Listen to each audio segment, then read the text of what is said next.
And if you feel that you've got tools that really work for you with overthinking, controlling your emotions and anxiety, brilliant. You don't need it. But if you are continually finding yourself struggling with these, you got to ask yourself at what cost and what are you waiting for Mm.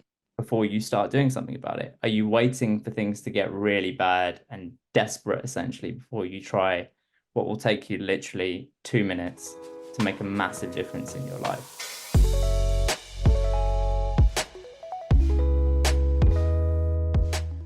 This is Humble Mind, a social learning community with an insatiable curiosity for new ideas and connecting with equally new and bold people in life and business. This podcast is where we get to speak with other unusual humble minds. And if you're a member of our community, you get to join our recording live, get access to early releases of new clips on our platform, our weekly newsletter, content from previous sessions, as well as an invitation to join our Thursday live group meetup. So check out join.humblemind.co for more. There's a $1 trillion digital economy dedicated to securing as much of your attention, your precious attention, as possible. For most of us, it means that we've got to fundamentally rethink how we deal with aspects of the digital world which encroach on our existence involuntarily. The truth is that we need new tools to help us do this. The same old blogs, YouTube profits, uplifting audiobooks aren't necessarily going to cut it anymore. And today we're going to have a look at just exactly what those new bold tools are so that you might have a better way to reclaim your attention, your concentration, your confidence, and maybe, just maybe, have a better shot at navigating the digital modern world. Today, I'm extremely pleased to have Manj Bahra, who is an ex-JP Morgan executive turned coach and author, of a new book entitled The Art of Moving On. It's not every day that you have an ex-JP Morgan executive turned coach and author on the podcast, so that's definitely cause for some celebration. So, Manj, thank you for joining us today and our community. Thank you very much for having me, Alex. Always a pleasure to speak to you. Always learn something new, and I love the community you've built as well. Thank you. Thank you. Lovely. Yeah, great to have you with us. So there's when we got together a couple of weeks ago, there was, there's really so much to kind of talk about, and I think that we have a lot of overlapping areas, which just excites me, and I think that we'll certainly get into some of that, and we'll leave some of it maybe for a future episode for sure. But maybe just to bring kind of everyone into some context, that part about you, being this kind of diehard VP front of house at JP Morgan in London to who you are today as a coach, as a writer, as I would assume a completely different person. Maybe just walk us through some of the highlights or I'm sure there are many highlights and lowlights, but some of the basics of that story, that trajectory, and what happened to you. Yeah, what happened? So, going right back to the beginning, I really didn't know what I wanted to do for work or for my career. I was studying geography at University College London, and we all on the course were kind of thinking, where are we going with this degree? What are we supposed to do with these skills? And I kind of just got lucky that I got a job on the IT help desk. And once I got that job, it allowed me to apply for technology jobs across different industries. So my first internship was in Microsoft. From Microsoft, I went to a Swiss bank called UBS, and then I finally ended up at JP Morgan. So my actual entry point into banking was through the technology graduate scheme. And I started right at the back of back office in data center technology, which is probably not where most people want to be when they're starting as a new graduate. You think of the banks and you think of Wall Street, Canary Wharf, trading desk, numbers. I was literally there responsible for the cabling and these big machines that power everything. In hindsight, it was actually great because I got a chance to see the organization from the ground up. And from there, I took various different stepping stones. I moved into electronic trading technology. I then moved into becoming a business analyst. And then from there, I got very lucky and moved into the front office as a product manager in FX and rates. So I started right at the back and then just over the course of nearly 10 years, kind of worked my way up from graduate to vice president towards the end. Wow. So, and I mean, you're quite young. So, I mean, that must have taken place over a pretty quick period Yeah, where and it was just rising through the ranks, right? yeah, I think where it can be misleading is vice president doesn't necessarily mean the same as executive vice president as in other companies. In a JP Morgan, a vice president means that you are decent high level essentially. And I wouldn't say it was rapid, but it was quick. Mm. Quick turnaround and probably got promoted a bit too early in hindsight. Me and some of my friends were all part of the same group that got promoted at the same time. And we really wanted it. We thought, no, go for it, go for it, go for it. And then you get there and realize everyone else is a 20-year veteran and you really don't know anything. So it takes you time to be, like your podcast says, humble about it and truly understand it's not always the worst thing to take your time to get to where you want to go, Right. but you figure it out when you get there, that's for sure. So, so with all of this kind of success and these early wins and the promotions, uh, I would imagine, a lot of people in your shoes would have kind of kept going, right? And perhaps would still be there today, perhaps even in a higher level of seniority, but you're not. And Yeah. instead, you're on humble mind. So Yeah, so what happened? absolutely. So going back to when I came into the bank and that data center team, I had my eyes on becoming front of house from the very beginning. That's what I wanted, Which means? which means they would call it front office, where you're in sales, trading, product management, these kinds of roles that are on the trading floor where you associate banking with and what you associate banking Mm, with, mm, as opposed to being in the technology side, operation side, or HR, for example. These are the money making roles, put simply. And when I started, that's what I wanted. And I found a really interesting thing happened. When I landed there, I thought, wow, this is not what I thought this would be at all. I was genuinely shocked. I thought I was in Game of Thrones for the first time. Up until that point, all the managing directors had been awesome. The people I worked with were incredible. And I felt genuinely part of something bigger. And I really did enjoy myself at the time.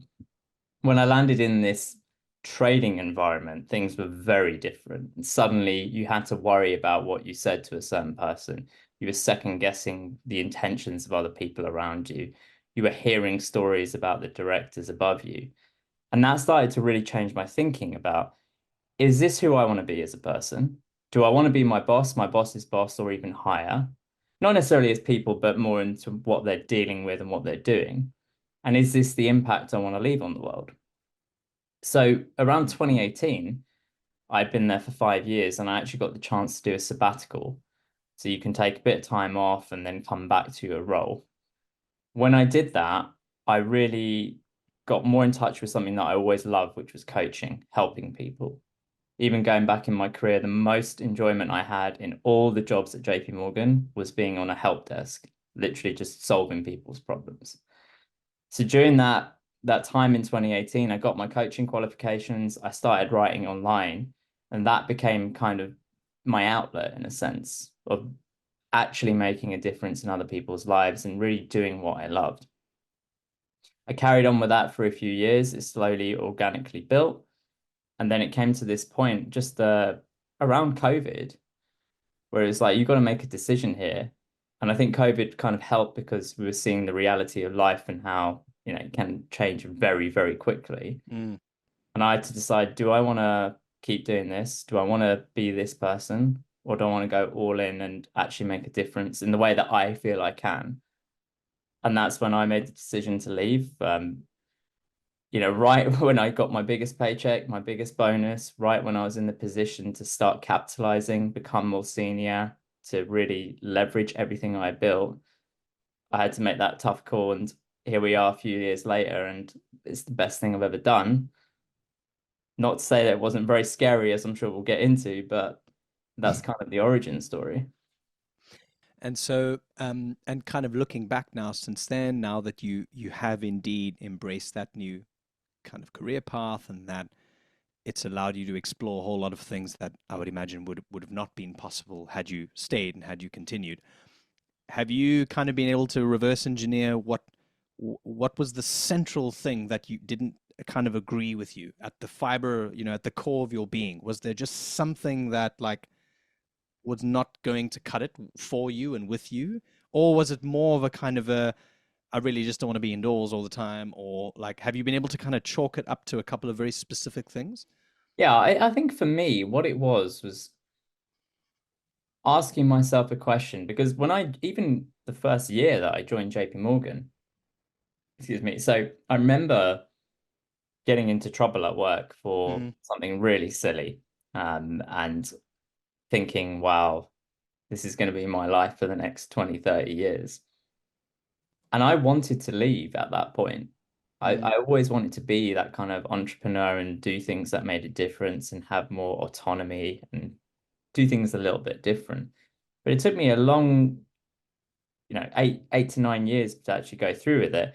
And that doesn't mean I didn't try. I tried numerous times to leave JP Morgan and I couldn't ever get there. It was only at the point that I asked myself, what am I waiting for? Whose permission am I waiting for? That I really started to understand what was holding me back. And for me, I realized I was waiting for permission from really my parents and my wife. So whenever I discussed leaving with my mum, she always had 100 reasons why I shouldn't, and she always managed to convince me. And in hindsight, what I realized was I was going to her, waiting for her approval to say, yes, you can leave now, which she was never going to give because I already have doubt if I'm having to seek her approval. And so once I got clear on no one can make this okay for me, I have to make this choice and I have to find out now because there's nothing else to wait for. Let's do it now or don't do it at all. Then when I went to my mum and said, hey, I'm doing this on this date, let me know what you think. She was all for it. She was all like, no, that's good. It sounds like you're finally made your mind up. You're actually going to do it this time. And it's because she knew that I had conviction in it. And this time I wasn't waiting for anyone else to tell me it's going to be safe. I'm definitely going to succeed. All these things you're never going to get the answer to. Right. And actually, I just decided, all right, I'm committing to this. And whatever happens, happens. I think that's the biggest thing. And then one other thing is just really looking around and thinking, do I want my boss's job? Do I want my boss's job and the one above mm. that? Do I feel I'm making a difference here? Is this how I want to be remembered? Those are kind of like the nails in the coffin for me. Yeah, I think we can all kind of relate in a way. And it's great that you had that reaction from your mom or your loved ones, where I think a lot of the time that holds us back too, where we think other people are going to react in a certain way, and so we don't confront it, or we don't do it, or we don't come to them, or we don't ask that question. But so often, as I have been, and perhaps everyone else as well listening, you're kind of pleasantly surprised when you do have it, because more often than not, people want the best for you. And if Mm. you aren't sort of jiving with something, chances are they can see that, and perhaps they're just waiting for you to take that first step, um, which is interesting, right? Interesting how 100%. yeah, we're often beholden to those expectations. Yeah, and I remember speaking to my coach at the time, I just hired, and he was saying to me, "What is it you want from me to tell you right now to make you do this step?" And part of me wanted him to say, "It's going to be okay. You're definitely going to be successful." And he said to me, I can't tell you that. Nobody can tell you that, right? Yeah. And that was really powerful for me, as simple as it sounds. It was just that moment of realization. If I'm waiting for this order or sequence of events to happen, they ain't going to happen. So you Mm, have to flip it around almost and just do it first and figure it out. And that doesn't mean you don't plan with, you don't just take you don't take unnecessary risk. You still figure out the best way to do it, but you make the decision that I am doing this, which is a mm, whole different step in itself. absolutely. On your LinkedIn page, it says that your kind of byline is that I help people silence the inner critic, destroy limiting beliefs, and reach their potential. So how do you do this?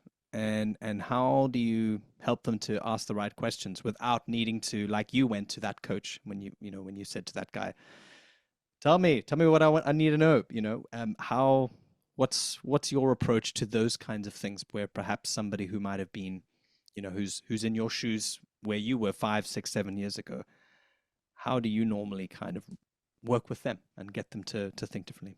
Yeah, I think one idea that has been central to my coaching is you haven't taken the step because you don't want to, right? There's a reason why you haven't done it that makes complete logical sense. And most of the time, that's due to some benefit of staying the same.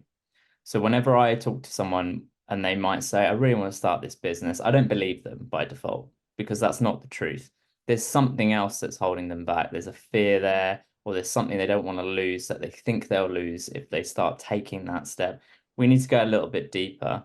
And sometimes what people believe they want isn't actually what they want at all. When you say starting a business, do you really understand what that means? I spent 2 hours yesterday fixing my website, and this is the kind of stuff you deal with when you're your business owner. Whereas at JP Morgan, I'd write a little ticket and someone would come and do it for me. That doesn't mean to say I don't have some amazing things, freedom, autonomy, I get to choose what I do, Mm. but there's a lot of nonsense around it as well. And sometimes we just have these ideas based on what you see on social media, what you think you should be doing, what other people want for you. So when I'm meeting someone, I want to get really deep down into what's their values, what is it they're really connected to. Go to the heart first. Mm. Then we can sort of take the conversation somewhere else. I don't want to know what your head's saying because that's irrelevant at this stage. We start with the heart. What do you desire? What do you connect with? What is it you truly value? And then we can start having a valuable conversation, I think. Yeah.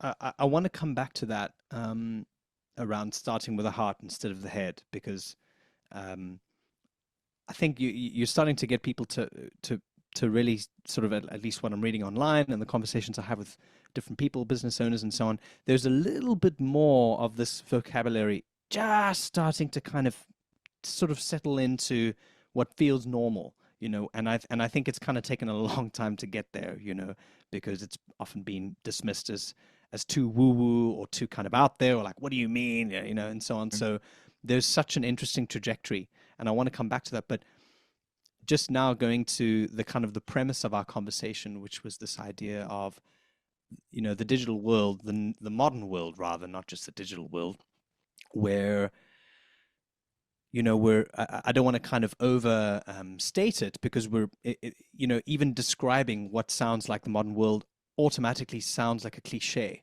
There's so many things, fast paced, and your attention, and da da da, and technology, wah bah bah. Sounds like an opening paragraph from an insurance commercial, right?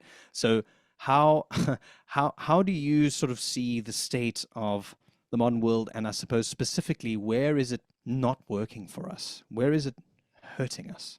I think one thing that really comes to mind for me, and to be completely transparent with you, I'd say 80% of my clients are in the relationship realm and they're Hmm. looking to kind of attract partners or have healthier relationships or change their dating patterns.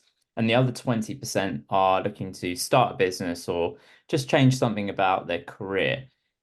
And what's interesting about that is they're all struggling with the same things that we call these modern day challenges.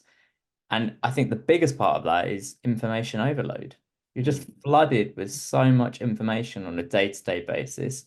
You don't know who to trust or whether anything is actually valid or verified. What kind of trustworthiness do you put on the source? And I think the other part of that is just the dopamine exposure we have to quick hits. You can go now onto TikTok, Instagram, Facebook, and you can get that hit of pleasure from Hmm. doing absolutely nothing but swiping your finger. And what that's doing to us, which I think we're becoming more aware of, and people have this working knowledge of it. But what it's really doing is it's training our brains to get a hit from doing nothing. Whereas you go back even 10 years, a bit longer though, really 20 years and above, the dopamine cycle was you would do some work, get a reward, and repeat. Right? You would have to do something in order to feel good. It wasn't just do that or go on binge on Netflix. Not saying that there isn't a place for all these, but it's what are we learning and reinforcing? Yeah. And I see that in careers. Everyone wants to jump between job to job. They want the career now. Like I was with my, I wanted to be a VP before I was ready for it. And you see it in dating. People become addicted to the chase, what people who don't quite want them, but maybe they can win them over, swiping on the dating apps. It's absolutely um I don't know quite the word for it without being vulgar, but it is kind of crazy what's happening out there. So I know that you have a particular interest in the how the brain works and kind of neuroscience as well. You thread that into what you talk about, what you write about. Mm, Maybe just for a moment, you can kind of just go into a bit of detail there about what actually happens around that dopamine kind of vicious cycle, because I think it's such an important thing to understand and to know about, and I think it's become one of those things, and perhaps this is another trait of modern world as well, where people have a surface level knowledge of those things, mm. and that surface level knowledge is enough to kind of know, yeah, I've heard about that, or some guy on Instagram has mentioned that, but not necessarily enough of the depth to really get a sense of, oh shit, this is maybe something I need to pay attention to. Maybe you can just enlighten us for 60 seconds or so, just what actually happens to the brain Yeah. and why is it hurting us? I think the most important thing to start with is, your basic understanding of dopamine is it's a hormone, neurotransmitter that makes you feel really good. It gives you a hit, right? It's a reward, essentially. And what our bodies do and our brains do rather is they learn what gave us that reward. So whenever you get a hit of dopamine, it wants it again, and it's naturally going for the easiest thing that gives it to you, right? As I was saying 10, 20 years ago, you didn't have these options for instant gratification. Now we do have them. The other things that are really important to understand is that with modern day dopamine, it rises in anticipation of a reward, and it's at its highest when there's 50% certainty. And what that really means is Hmm. it's not about doing the work and getting the result, it's thinking about the result, what might happen. And when it's a literal 50% of one way or the other, that really spikes the dopamine secretion.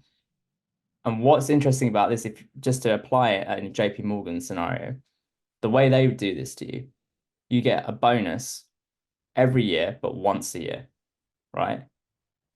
You do all that work, hoping, thinking, what will the bonus be this year? You're anticipating it all the time. When Hmm. January comes around, people are talking all over the office. Did you hear what the numbers were like? What's your department like? Will I be up? Will I be down? And you work, it gets the work out of you because you're thinking, this is what gives me the dopamine. And then on the day it happens. And then you'll think, well, what about next year? What's my anticipation for then? Yeah. Or in the next job offer. And it just keeps you in this cycle over and over and over again. Hmm.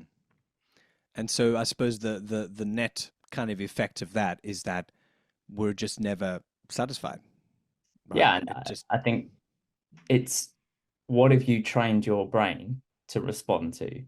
So if you're getting the hit out of going online and swiping videos, if you're doing it out of seeing your own notification, even checking your emails. I mean, there's dopamine everywhere if you go to work.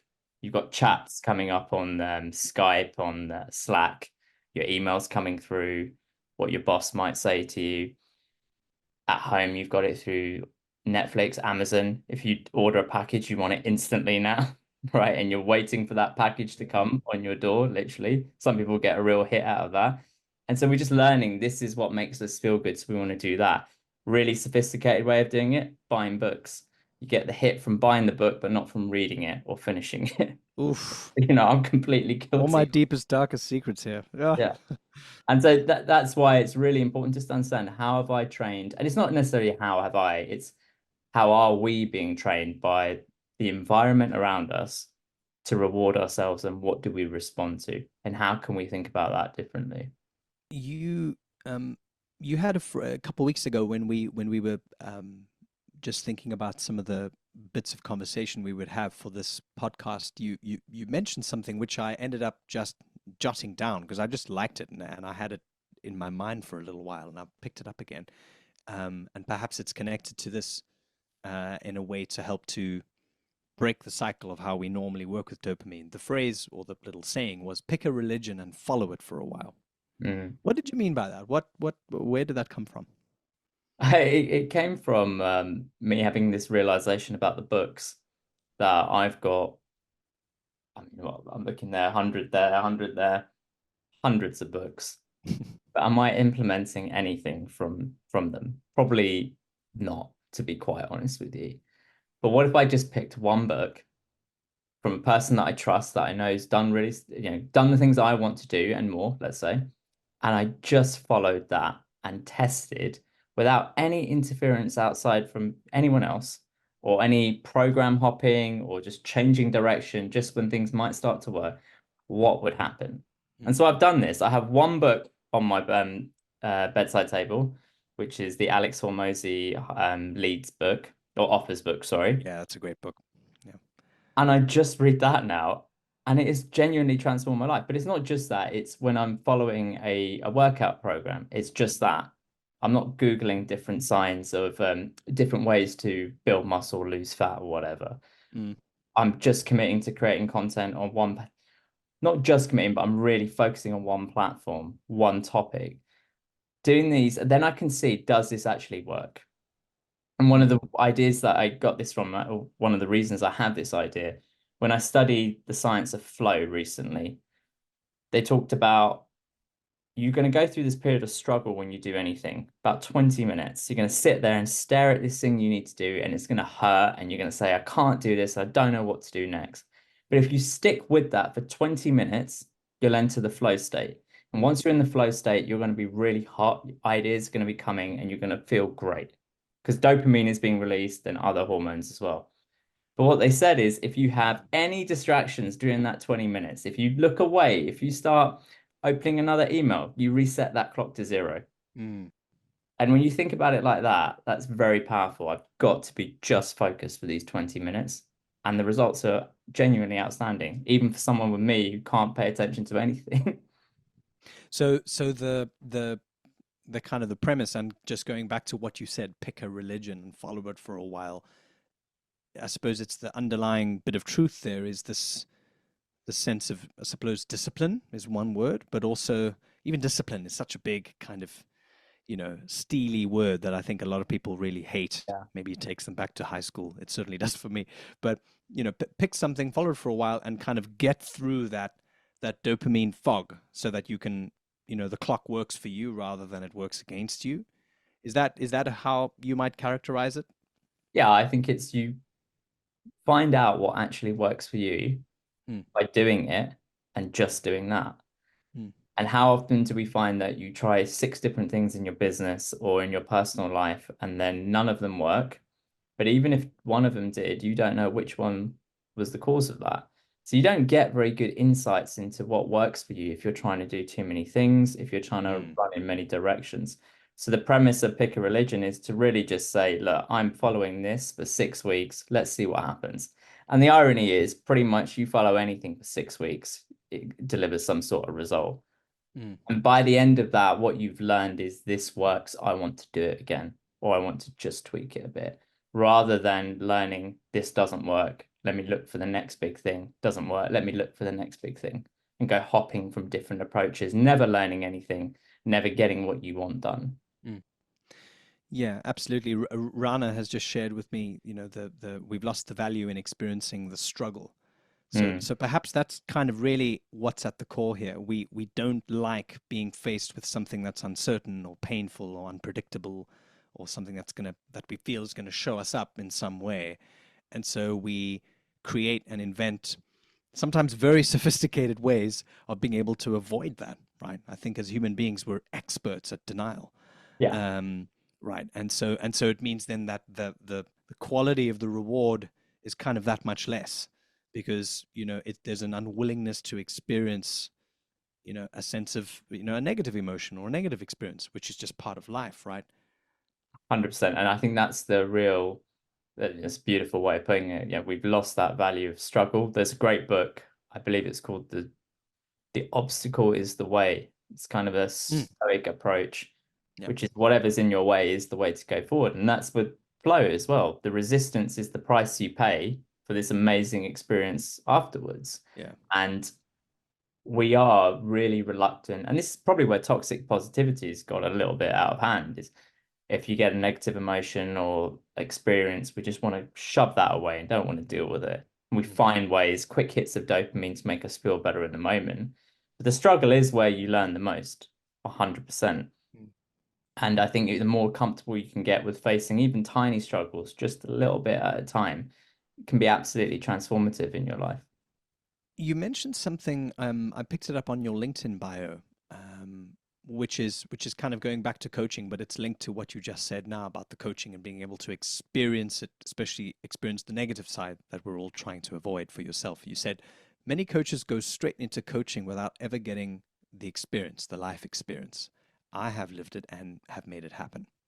So, do you feel that this is, I mean, just zooming out, there's such a massive coaching industry, right? Yeah. Everybody's sort of mum and brother these days is a coach. Everyone has a coach. And in many ways, I think this reflects a real positive thing, because it means that people are being more open to spend time on being coached and to think that that's a worthy use of their time, their money, their effort. So that is a good thing, and that definitely needs to be called out. But at the same time, it obviously means that you're going to get coaches and coaches, right? Mm. You get some coaches that are great and some coaches that are maybe, not so great yet, and they're kind of winging it, or they don't really have a system, or.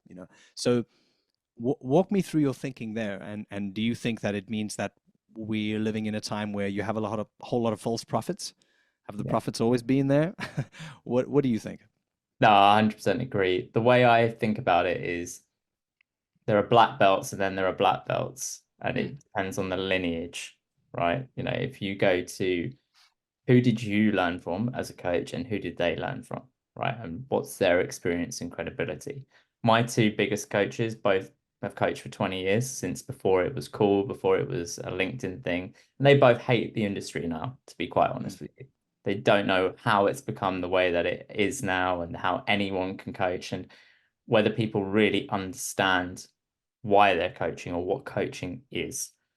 And I think part of that is, again, instant gratification. People think they can just start a coaching business and earn 10K months, which you see on LinkedIn all the time.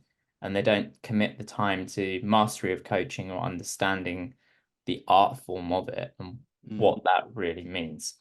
I'm really lucky. I've learned from some incredible people, and I'm aware of where I might be overstepping the mark myself as a coach. Maybe might be trying to mm, rescue clients that I don't need to be doing that for, and they don't want me to be. But I can only identify that because I work with my own coach who's got 20 years experience. mm, So, long story short, it's very scary to see where it is at. At the same time, that shouldn't be, it's probably more of a reason for someone like me to continue doing what I'm doing to make sure it doesn't dilute the industry and doesn't mm. become just the thing that we do, where we make people pay extortionate amounts of money to pretend to be gurus and deliver incredible transformations overnight. Yeah, absolutely. And I think there's in many ways I used to have that kind of thinking as well, where I used to be quite distrustful of coaches. I still don't really like the word coach, even though Mm. it's a good word for what it means. You're on the sidelines and you're helping, you're not rescuing. But at the same time, there's a sort of a Tony Robbins effect where Yeah. it's kind of like boom results, in your door, and this is what it looks like in Hollywood, and cue the music. Um, Whereas I think a lot of the time, the real progress, at least for me, has just been quietly sitting and thinking or meditating or journaling and kind of, you know, having little moments that were facilitated by someone's question, who was listening to me and they knew what to say and they got me thinking, they got me focused on the right questions, which is, I think, what a coach really should be doing, right? Yeah, the way I boiled it down for myself now, and just to simplify everything, is my job is to help the client take the next step. That's it. Mm, Whatever's getting in the way of the next step, I can help them figure that out and understand whether they truly want to take it or they don't. They have to take it. mm, Where coaching gets dangerous is where you're telling the client the next step and where you're forcing them to take it and they don't really want to because you want to get them a result. You want yeah. them to be that testimonial at the end. That's not your job. Your job is to help them take action, understand what's really stopping them, provide some tools and frameworks that you've learned, share stories. That's Mm, very powerful. But it's not to be your rescuer. It's not to be a guru.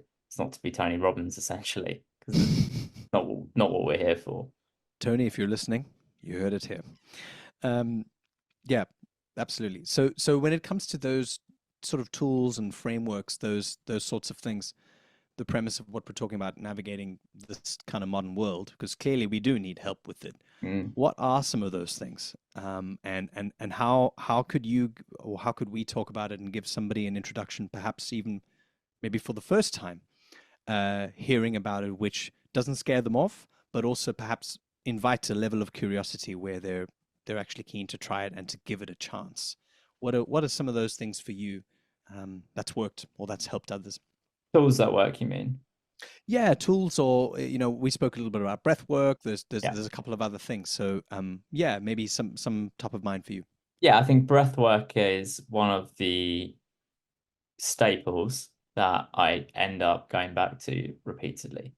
And I think, much like you had the distrust of coaches, I had the distrust of breathwork for a very long time. And I still hate the fact that it works because it's so bloody simple. But I think I showed on LinkedIn, I've got this thing here. It's a heart math monitor. You can pick these up at heartmath.org or something. I'll find a link. This is just basically an HRV monitor, and you link it to your phone, put it on your ear, and it shows you a measure of coherence, which is a measure they use to check that your sympathetic and parasympathetic nervous systems are aligning. So the way you use this is basically balanced breathing. You do 5 seconds in, 5 seconds hold, and 5 seconds out, Mm, repeat, and you focus your energy on the heart. But why I love this monitor is because it's giving you real-time feedback, biofeedback, and there's no guesswork involved. If you're starting to stabilize, feel calm, balanced at your best, you'll see a perfect sine wave. If you're stressed, if you're feeling anxious, if you're not quite where you want to be, you will see it on the graph. It will be all over the place. And then when you start to really do the breath work, you'll see it stabilize, which is just an incredible thing. Because as soon as you see it work, you trust it and you know, okay, this is something I can go to, doesn't cost any money. It's something that's there for me whenever I want it. No coach is needed, no guesswork. I would start there for anyone who's looking to just explore non-cognitive ways of controlling emotions, of controlling anxiety, and controlling overthinking, mm. just as number one. And before we go through some of the other ones, but how is there anything that you could say, or perhaps a sales pitch, if you like, for someone who is hearing you and they're going, "That sounds cool," but chances of me doing it are less than like 5%. How is there an idiot's guide or something that you've found as a sort of a foolproof way to sort of just do it, just start with the first one and then the second one? Because you said you hated breath work. Was there something that worked for you to kind of stick through some of it? Well, I think the data, I think a little bit difficult because I had the monitor. So with my example, I just wanted to test. I want to take the nonsense out of it. I've seen all Mm, these videos, people saying breath work's amazing, do it. When you see it live and you see this is me now, and this is what I'm like 5 minutes later, and I know I feel better, that's really validating. But I mm, think for anyone who's not quite sold on it, is to ask yourself what tools you do have that you use. And if you feel that you've got tools that really work for you with overthinking, controlling your emotions, and anxiety, brilliant. You don't need it. But if you are continually finding yourself struggling with these, you got to ask yourself at what cost and what are you waiting for mm, before you start doing something about it? Are you waiting for things to get really bad and desperate essentially before you try what will take you literally 2 minutes to make a massive difference in your life? mm, You have to make that choice yourself and decide when am I going to do something about it, essentially. And breath work is so easy. 5 seconds in, 5 seconds hold, 5 seconds out. There's nothing to lose from it. It's just doing it. Place your hand on your chest and just do it, right? mm. Give it a go. Yeah, you remind me of a quote that I heard on the podcast with Stephen Bartlett. I think he was speaking with Mel Robbins, and she had this phrase: "No one is coming. Nobody's coming to get you out of bed earlier, to make you go to the gym, to make you leave your job, to fix your relationship with your wife, whatever it might be. No one's going to help. No one's coming in life tell you to do those things, right? You've got to get there yourself.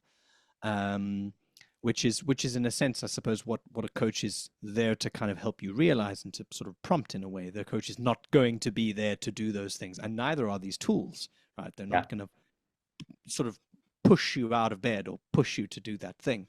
Um, it starts with that effort, right? That sense of effort that comes first. I also want to just draw attention for a moment that the kinds of tools we're thinking about and talking about here, it's interesting because had we been having this conversation maybe 10 or 12 years ago, and the kinds of content that I was looking at the time, Gary Vee and all these Mm, guys, it was all about kind of optimizing and hustle and kind of yeah. productivity. And how many things can you do?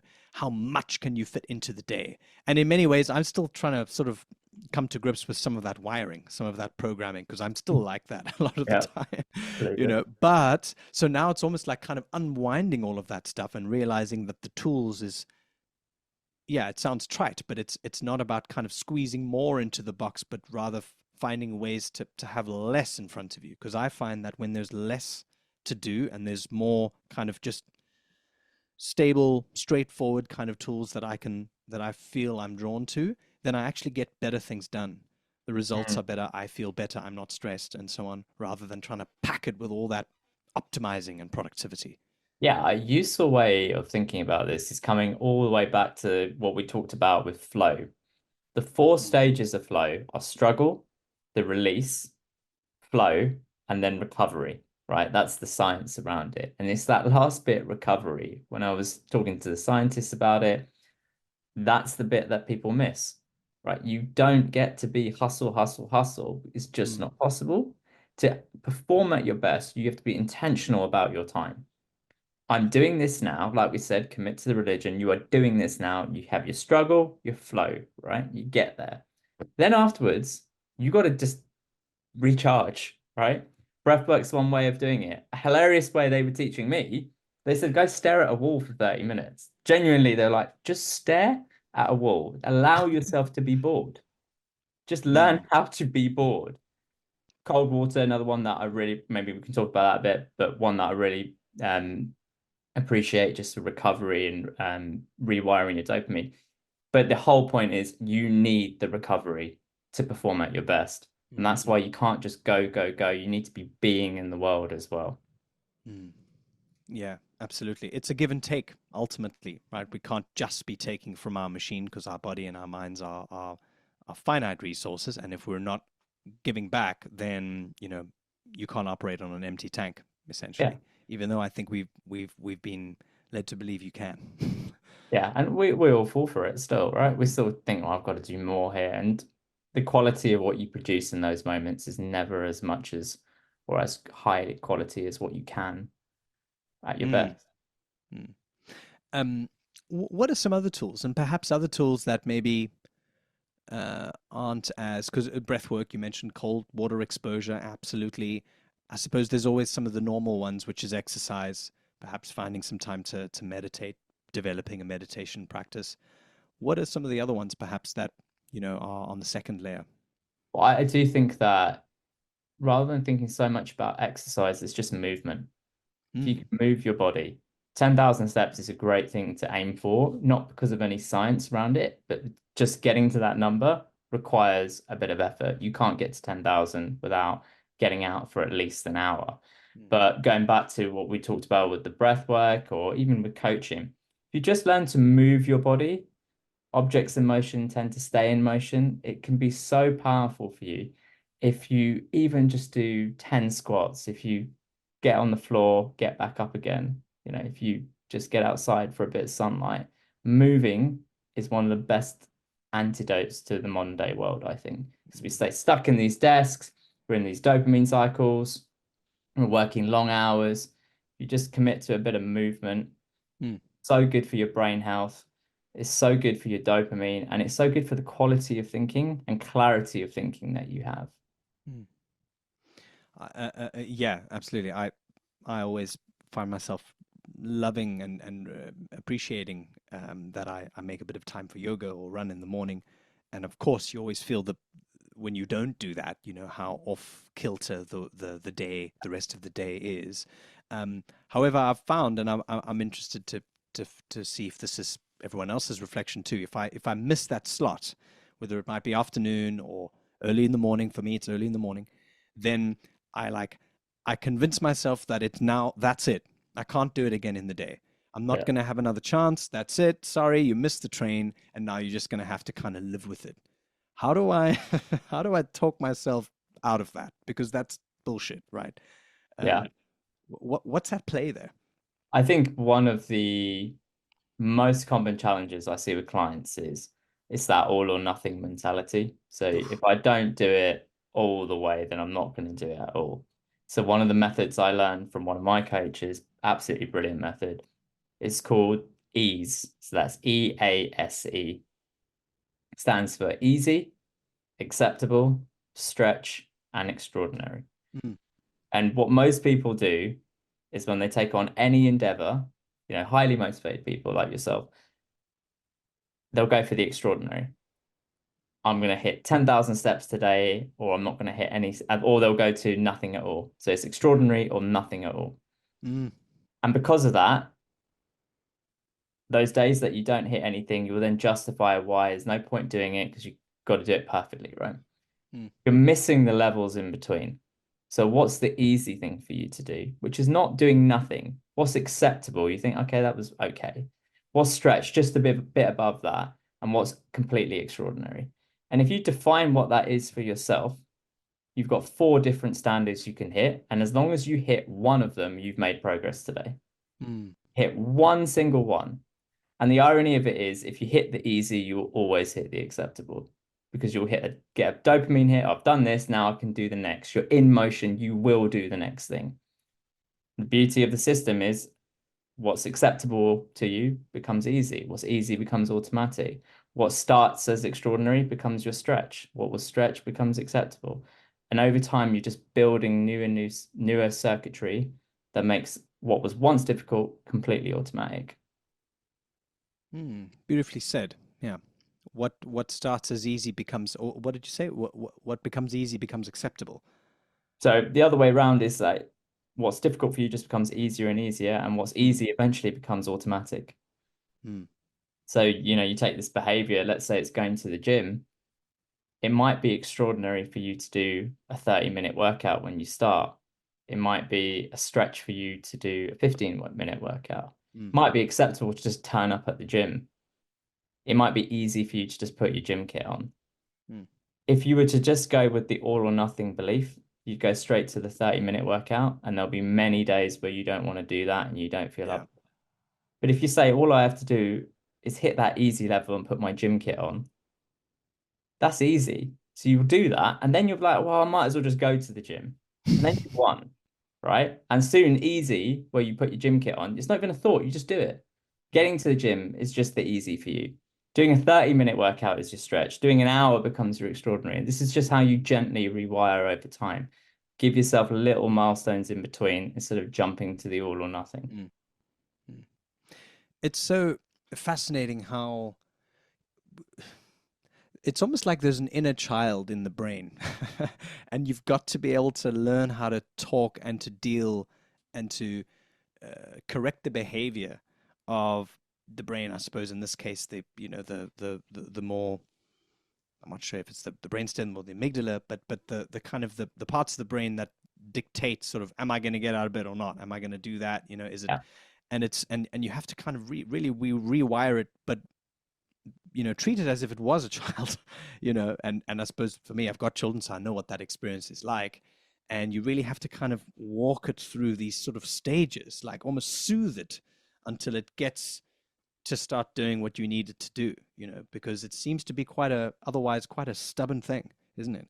Yeah, well, the amygdala, as you say, the survival brain, been Mm, around the longest out of all the brain features.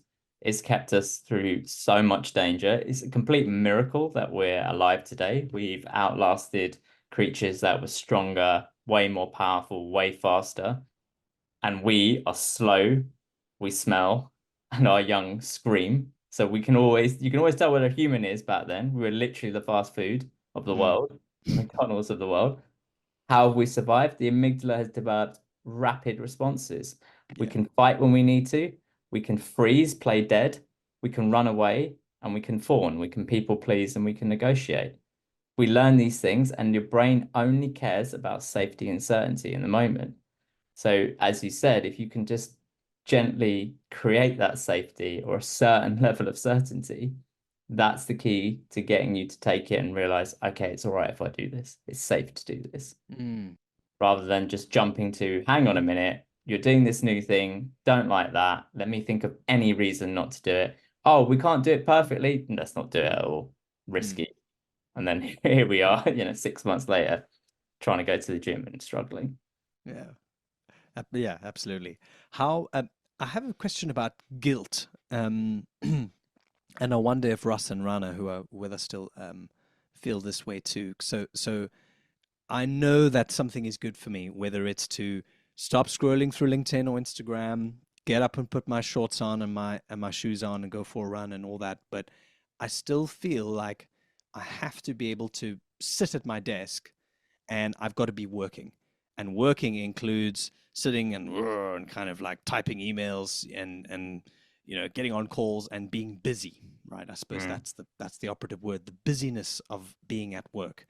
And if I'm not busy, I'm guilty. And certainly if I go and take time out for myself, 20, 30 minutes for a run or stretch or something, then that same guilt kind of taps in. And it's so irrational because Mm. it's like, why it's good for me to do this, I should be able to do that. I should feel no guilt whatsoever, but I do. And I work for myself, so no one else is saying that, to me. So what is, yeah, I'm just interested to hear your opinion on that. What is at the core of that voice? Why do we have that? What is it serving us? Is it holding us back? Like, help me understand why I feel that and why perhaps so many of us do. I think that it depends for person to person. We know that the amygdala has a certain set of fears that are always worrying for that part of the brain. So Mm. risk of reputational loss, risk of not being able to provide is a big one though, that men feel. Oof. And it's an evolutionary, it's there for guys. And I've only just started to really understand this because now, I work for myself. And my wife is in sales, she does really well for herself. But it's in the back of my mind all the time. It's like, well, what about the future? And I think that's the thought that keeps me as a man at least, and I'm sure it's the same for many mothers as well, but that some of that is programming from how men have been perceived, but that kind of ends up driving me at certain points. Mm. How I get around it is being really intentional with my time. There's Parkinson's law that a task will expand to the amount of time given to it. The flow scientists, again, they're really big on scheduling in your calendar, knowing what are you supposed to be doing and when, having Mm. limits on what you're trying to achieve every day. If I'm able to be intentional with my time, say I'm doing this today and get that done, then I don't feel as much guilt. But if I've got 100 things and I haven't really dictated how I'm spending that time, then it runs wild. The amygdala kicks in. You're not doing enough. You're not going to be able to provide. You've got risk of reputational loss, risk of failure, risk of embarrassment, risk of just not reaching your own potential in your mind, risk of what other people say. And then ultimately, all of it leads to you will die in your brain's mind. You think you're going to die at Yeah. the end of it. Yeah. And so then it gets out of hand really quickly. It really does. Ross, did you want to share something?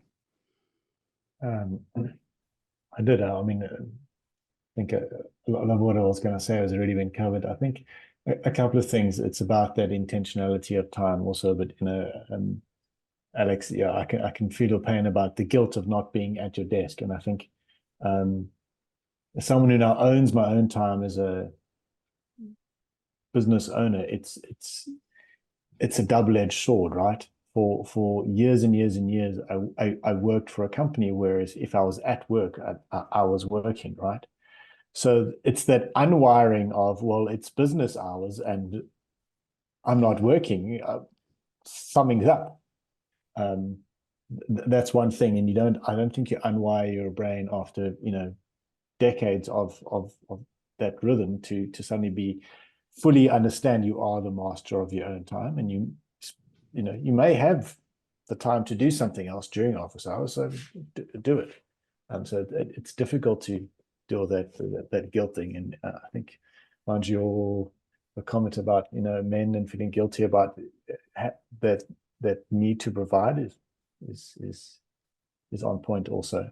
Um, so and I think the solution is all about what you said about being intentional about time and then actually scheduling time to do things. At least for me, because I'm really good at sitting at my desk and going, oh my God, I've got a million things to do and be a deer in the headlights for an hour because I'm so panicking about all the things that I've got to do. I don't actually tackle any of them because none of them the time hasn't been scheduled, right? Yeah. And then you get to lunchtime and go, oh my God, I haven't done anything. And what did you do today? Oh, I haven't done anything. All these things need to be done. And then you just, the panic cycle just continues. you're And reading it's my about, mind. yeah, it's about just being an adult, sitting down and scheduling the time to do the task. And like you say, not being distracted for 5 or 10 minutes, just actually sitting down and forcing yourself to just stick to the task. Because we've covered this in previous sessions, Alex. I'm the worst at getting distracted and then thinking I'm being really busy because I'm doing a million things, but actually not sticking to that single task that I should have been intentional about. So that was a very roundabout way to say I agree with everything that you've said. But it's really about ownership. When you understand that you own your time and you're intentional about how you spend that time, you can actually be productive. Um, and having easy distractions like cell phones, the worst case, the best way to destroy your best laid plans. Still haven't Yeah. deleted all those apps. Ah, did you delete one though? Remember what? No, no, no. But I am now more intentional about when I actually allow myself to get Okay, distracted. good. So the progress has been made. Well, yeah. Well, this is why this is a podcast now. So whenever you need a bit of extra inspiration, you can go back and listen to Manja's words of wisdom, Ross, to keep you on the straight and narrow. Um, but thank you for sharing. Yeah, absolutely. That guilt and the need to provide for sure. As just to go back to what you said specifically, also, Manj, about the guilt that I think men feel, and of course, this is nothing to say about all of the other things that women go through uniquely as well. But that is a very real kind of sensation and a reality, especially I think if you have kids, but maybe just also as a man. And as someone who's been doing quite a lot of work recently as part of a men's development group, I've seen that come to life in so many ways, where that pressure and that kind of expectation to provide and to keep providing, it doesn't stop, just seems to often be so relentless that we're not even aware of its effect in our lives because it's so constant all the time, and you just got to deal with it, and you got to come up with a way to deal with it. So it's worth highlighting as something that really does exist, and anyone who's listening to this, it's worth just acknowledging that if you are providing, well done for providing, because often the provider also comes with so often a lack of acknowledgement, even if it's recognized, but the acknowledgement it really does need to come from somewhere. So yeah, we get it. Yeah. Um, so if we were to, Manj, if you were just maybe to wrap up before we go, to kind of sum up these tools, some of the things that we've talked about, the modern world as we kind of have it, and the kinds of things that would be more healthy to start paying attention to, because in the beginning I mentioned the attention. It's about kind of reclaiming that attention, so that if you wanted to be able to be more open to asking for help, or stop procrastinating, or changing the way that you limit your own beliefs. Is there anything kind of that someone can kind of take home for themselves to just start thinking differently? Perhaps even a question, prompting them with a question to just, for the first time, even perhaps start looking at a situation differently. Yeah, I think the one really interesting thing to look at is what if you learned is rewarding for you in life, right? Mm. What is rewarding for you? And if you really answer that question deeply and think, when was the last time I felt good about a purchase or something that I did, you'll quickly find that some of these things are scrolling, binging, looking busy, but not actually achieving anything, Googling self-help, reading these next ideas, and you'll find that's how you've learned to reward that your brain has learned to reward itself, not actually achieving anything, but doing things. And I think once you're clear on your patterns, it's just getting aware as well that it's not your fault necessarily. It's just what you've learned and what the environment around you has shaped. So if you want to make a change, shape the environment around you. Get rid of your phone to start as much as Mm. possible. I've moved my phone when I sleep, and my sleep scores have gone up tremendously. And the only difference is the phone's not there. When I'm going into these flow states that we talked about, and I actually try and get something done, if the phone's not there, I'm infinitely more productive. So if we wanted to cut all the stuff into just one thing, is change your relationship with your phone and the technology that you have more time without it. And that is the first thing you need to do, because once you do that and you see the results of it, that's going to motivate you to make further changes. The only other thing I would add is if you can do cold showers in the morning, contrast, just experiment with it, really sets you up for the day. If you can face a little bit of cold water first thing, I've been doing it again. I've seen health benefits. My resting heart has dropped massively. Oh, I think that really builds up that resilience muscle and that ability to handle discomfort and give you confidence for the rest of the day. wow, brilliant. So Rana and Ross, cold showers and get rid of your phone for a while. Does that sound doable? Is How that about no? Yeah, ah? cold shower is a step too far. Is there a good way to start off with, like, maybe the last 30 seconds, kind of turning Yeah, it and that's turning it what I onto mean. cold? It's a contrast. It's not a cold shower. You go hot and then you just make it a little bit colder to begin with and experiment with pushing it every time. So I started with 5 seconds. Now I'm on 30, pretty Oh, cold. You'll be surprised at how quickly you adapt and how amazing you feel afterwards because the body goes into a massive flood of dopamine. Yeah. I think it's all just about having some physical activity in the morning, because that cold shower is just a substitute for, right? Yeah. So I mean, I'll whinge about not wanting to take a cold shower, but I'll go surf at dawn and then get changed in the parking lot, Well, you can you do know, that when you're in like yeah. 8 degrees when the wind's howling, and then I'll whinge about cold showers. So same result.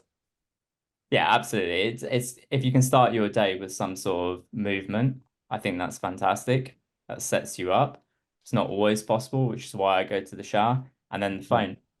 You just get rid of the phone, mm, transformative, but no one really wants to do it.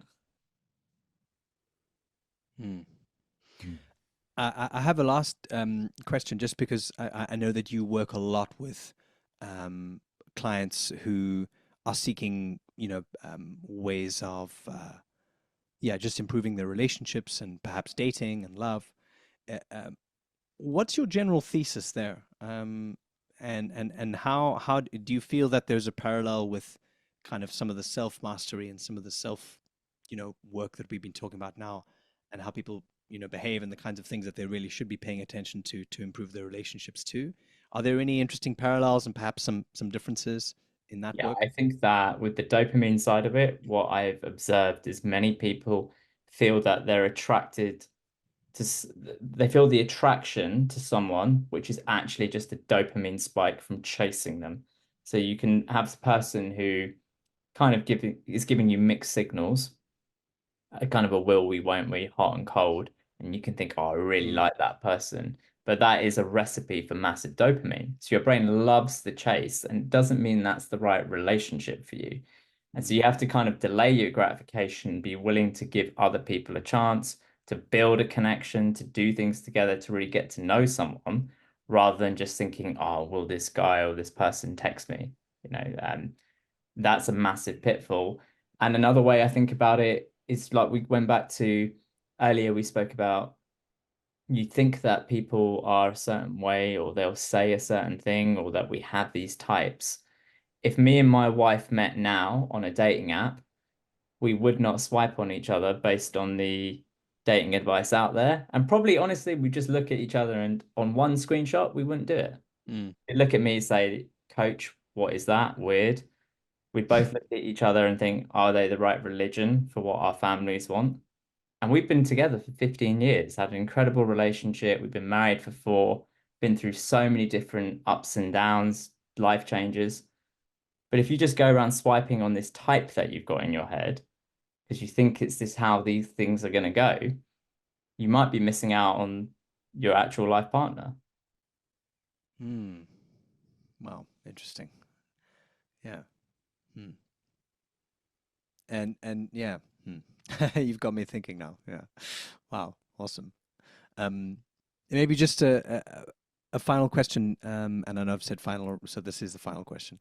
Um, any kind of links or sort of events or other podcasts or things that you're doing where anyone else can catch more of you? I know that you've got your book out as well, The Art of Now, which I think is available on Amazon. Yeah, what are you busy with now, and what would be useful for people to know about what you're up to? Yeah, so in the dating world, I'm creating some courses now and trying to make them as useful as possible. So they'll be coming out in the next few months. But really, I'm best to follow on Medium, where I write most of my articles, and on LinkedIn as well, where I share more of the kind of practical things for careers and self-improvement, not just Mm, dating. And those would be the best places, LinkedIn and Medium, as I think you already posted in the chat. awesome, thank you. Yeah. Well, yeah, I really enjoyed this conversation, and I think it's been such a valuable addition to the conversation that we're having ongoing at Humble Mind. If anything, you've given us a great glimpse into the humble brain and kind of how it works and how it really runs our lives in so many different ways, but also some really great, tools and ways to think. I think quite simply as well about how to how to deal with that anticipation of a goal, the dopamine cycle. You talked about flow, which was great. Understanding the value of discipline and habits and so on. And I think that these help us not just to navigate the modern world, but also to really live up to what it means to have a humble mind, which is an open heart and an open mind. Um, so thank you. Thanks for sharing your contributions and your wisdom. And I really hope to have you again here soon. Thank you, Alex. Absolute pleasure. And for the rest of the community as well. Anytime. Always amazing to speak with you. Always learn something new as well. Thanks for listening to this episode of Humble Mind. I hope you enjoyed it. If you're curious to take a look at our community, if you're not a member, you're missing out. Make sure you head to humblemind.co to check out more and to see what we're up to. I look forward to seeing you there. Until next time.